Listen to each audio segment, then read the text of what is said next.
kenapa ya anak-anak member baru tuh pasti selalu anak-anak generasi baru tuh pasti selalu digangguin. Terus aku nanya kan, oh emang sebelumnya gitu kak? Iya, yang baru-baru masuk JKT itu suka aja ada ceritanya yang digangguin sama hal-hal kayak gitu.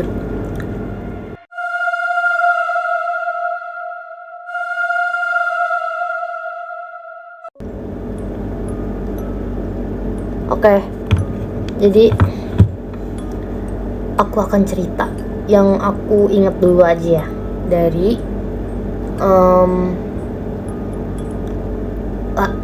apa ya, waktu latihan dulu deh. Jadi tuh sebenarnya kayak udah sering banget gitu loh ada yang aneh-aneh di teater. Apalagi aku kan bisa lihat, bisa sensitif banget kan. Cuman aku gak bisa komunikasi. Terus tuh waktu itu pernah yang pertama kali banget itu kita lagi latihan di teater. Biasa kan anak Gen 10 tuh kalau latihan pasti sampai lewat tengah malam, udah biasa. Nah itu tuh di teater tuh lagi cuman ada Gen 10 doang. Nah terus tuh kita tuh lagi ada briefing. Waktu itu habis latihan tuh lagi briefing, tiba-tiba kalian tau kan kalau misalnya dari penonton sebelah kanan panggung tuh ada meja untuk yang ngontrol live streaming gitu loh, ada kan. Nah di situ tuh entah kenapa pas lagi briefing aku tuh ngeliat ada bocil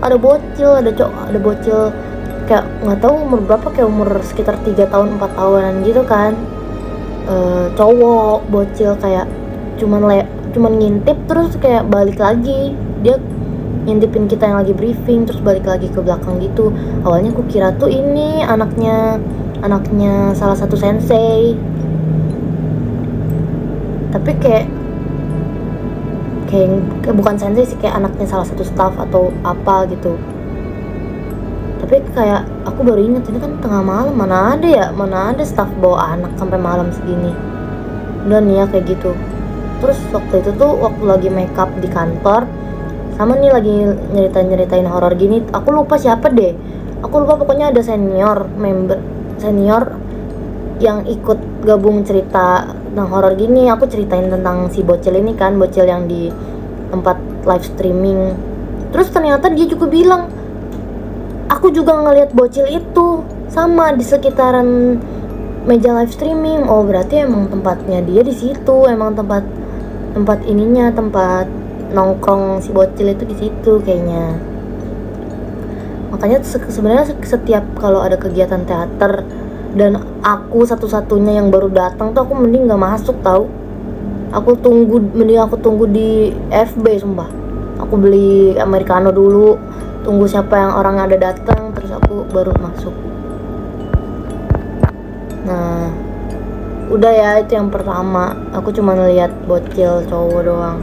Nah terus yang kedua itu ini aku inget banget sih, ingetnya kayak udah nggak akan bisa terlupakan ini kalau kalian tanya ke Indira, karena aku ngalaminnya berdua dengan Indira. Aku lupa berdua atau bertiga sama Ella gitu.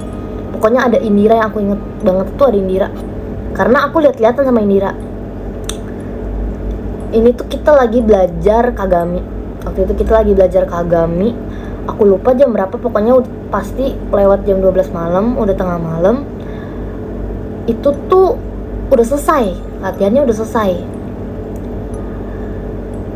Yang anak Gen 10 lain udah pulang. Tinggal aku, Indira sama Ella kalau nggak salah, tinggal bertiga. Sisanya udah pada pulang. Semua staff udah pada pulang kecuali manajer kita kan. Manajer kita. Semua udah pulang. Pokoknya di teater tuh di panggungnya itu cuman ada aku, Indira sama Ella. Di meja FOH, live streaming, staff udah nggak ada semua. Udah hampir gelap gitu, yang nyala tuh cuman satu lampu buat nerangin kita latihan gitu. Terus kalian tahu gak kalau misalkan di stage itu ada satu lampu yang fungsinya tuh nyorot member. Kayak misal nge-spotlight member. Jadi kayak lampu sorot gitu kan, tau kan? Jadi kayak bukan lampu terang tapi satu lampu yang nyorot ke satu orang gitu loh, tau kan? Kalian tahu itu? Lampu sorot. Kalau misalkan kita lagi teater, ada yang bagian nyanyi utawari pasti kan disorot gitu kan. Nah, ada lampu sorot tuh. Aku sama India tuh lagi di kanan panggung, lagi di sebelah kanan. Tiba-tiba kita lagi nari nih, kita lagi nge-review koreonya Kagami. Tiba-tiba aku lagi sama Indira lagi ngelakuin, tiba-tiba itu tadinya lampu nggak ada yang nyala kan, yang nyala tuh cuma lampu biasa, lampu teater biasa, bukan lampu lighting untuk perform, bukan lampu spotlight itu. Tiba-tiba kita lagi nari, lampu spotlight satu biji itu nyorot. Kalian tau kan lampu spotlight tuh bisa digerak-gerakin. Nah, itu tuh literally nyorot tuh gerak ke arah aku sama Indira yang tadinya mati. Aku lagi sama Indira lagi nari, tiba-tiba disorot sama lampu sorot. Aku lihat FOH nggak ada orang. Aku sama Indira langsung, "Dir, udah pulang ya, pulang, udah disuruh pulang. Terus, aduh, itu kayak bener-bener disorot sama spotlight, itu nggak ada yang ngontrol. Kakak-kakak FOH nggak ada sama sekali. Maksudnya, ngerti nggak sih kalau misalkan konslet itu cuma nyala doang. Ini tuh literally lampu spotlightnya tuh nyorot ke arah aku sama Indira yang ada di kanan panggung, sementara lampu sorotnya itu ada di kiri dan dia tuh kayak gitu loh.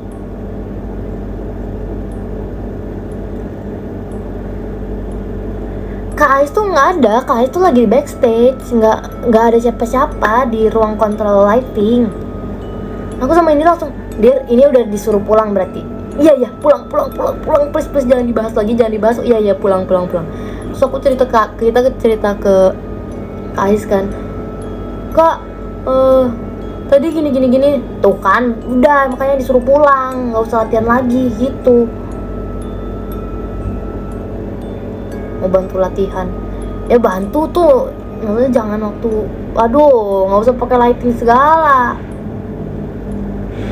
Enggak, manajer aku di backstage, itu di depan tuh nggak ada orang, tinggal bertiga. Itu literally langsung bener-bener aku sama Indira lagi nari, tiba-tiba pas disorot aku sama Indira langsung, "Dir, man," langsung pada kabur. Mau ganti shift makanya disuruh pulang. Iya kali ya. Terus ada lagi nih satu kejadian lagi. Ini kan kalau misalnya cerita-cerita tadi kalian nggak tahu kan, kalian nggak ngelihat, tidak bisa melihat. Nah, kalau yang ini kalian kayaknya bisa melihat karena ada di live streaming. Aku ceritain ya, waktu Shonichi Pajama.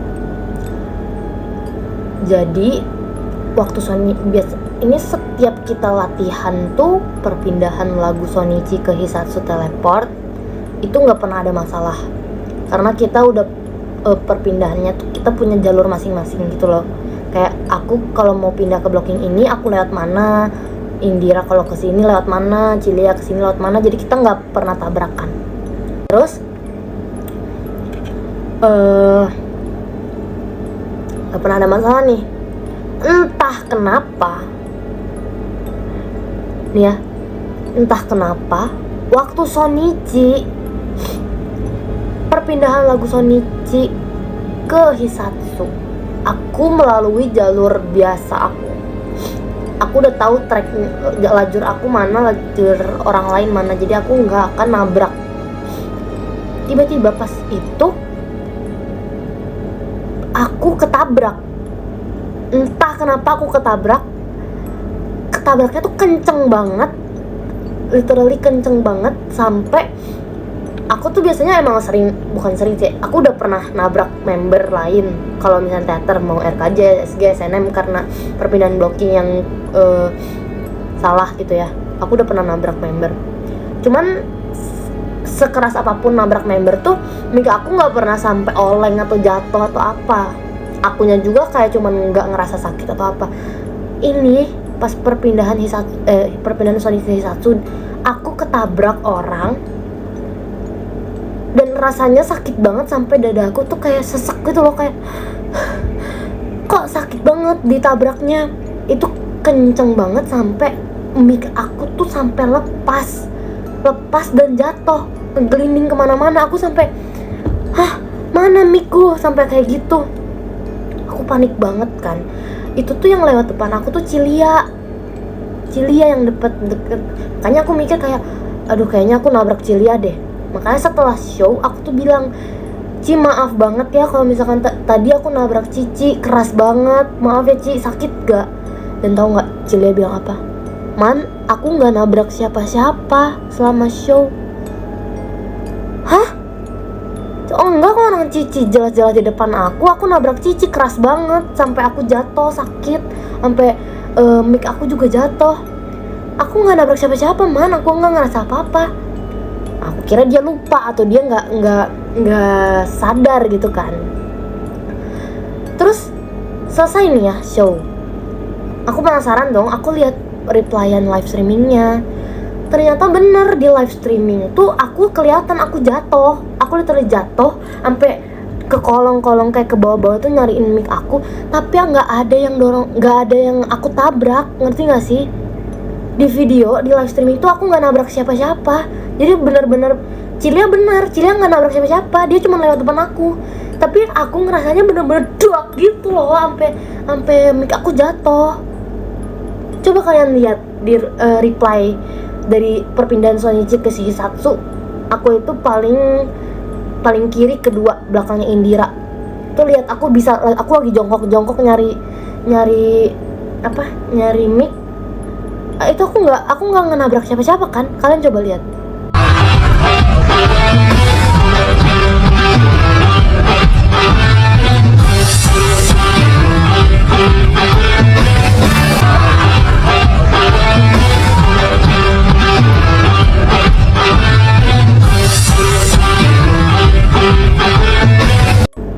Yang Cilia cuma lewat.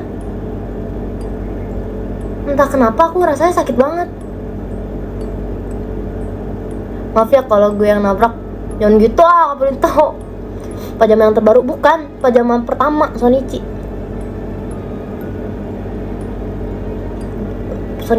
pertama.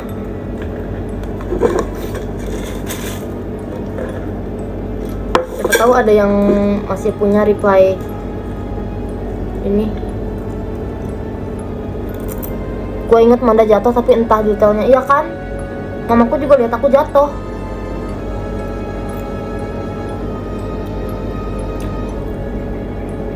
Yang foto bayangan. Oh, yang foto pajama itu ya, lagi pajama drive. Ada bayangan satu lagi. Enggak, kayaknya itu emang salah kameranya deh. Kira kamu mau pingsan? Enggak lah.